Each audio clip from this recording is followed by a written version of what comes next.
بہت ہی عجیب حرکت کی ہے عمران خان صاحب آپ نے، اور میں بتا رہا ہوں اگر میری امی ابو اور بہن کسی کے اوپر بھی آپ آئے تو اچھا نہیں ہوگا۔ آپ عمران خان صاحب، آپ کی میری جنگ ہے پاکستان کی اکانومی ٹھیک کرنے کی۔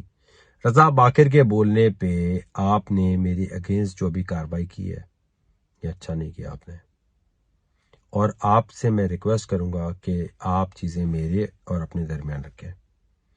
اگر میری فیملی کو کچھ بھی ہوا عمران خان ذمہ دار ہوگا، مجھے کچھ بھی ہوا عمران خان۔ اور کیوں؟ کیونکہ مجھے 10 جنوری کو یہ بولا گیا کہ وقار زکا جب کیس چلے کورٹ میں تو آپ نے بیک آؤٹ کرنا ہے اس سے اور کہنا ہے کرپٹو بین ہونے دو۔ میں نے کہا میں نہیں ہونے دوں گا، کیونکہ مڈل کلاس کو، غریبوں کو امیر ہونے کا ایک موقع مل رہا ہے اور وہ عمران خان چھیننا چاہتا ہے۔ عمران خان چاہتا ہے ایگوئسٹک خان کہ میں سب کو زکوٰۃ صدقے پہ رکھوں، چیریٹی پہ رکھوں، کوئی میرے آگے نہ آئے۔ یہ ایلیٹ کلاس لوگوں کا بہت بڑا ایک پرابلم ہے۔ میں ابھی آپ کو بتا رہا ہوں،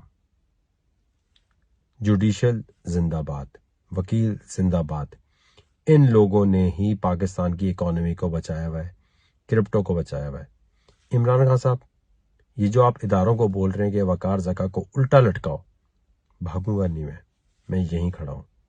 لیکن اگر آپ اتنا نیچے لیول پہ چلے جائیں گے، میں سوچ نہیں سکتا تھا کہ آپ میرے گھر پہ، میری ماں بہن بیٹی پہ اس طرح ہو سکتے ہیں۔ میں سوچ نہیں سکتا تھا کہ آپ اس لیول پہ نیچے گر سکتے ہیں۔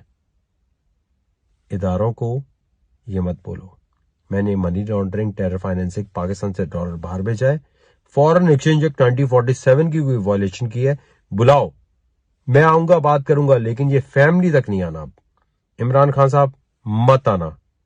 اگر اب آپ نے کوئی بدتمیزی کی صرف اس وجہ سے کہ وقار زکا کو ڈی موٹیویٹ کریں، اس کی فیملی تک آئیں، میں بنی کا لاؤں گا۔ پھر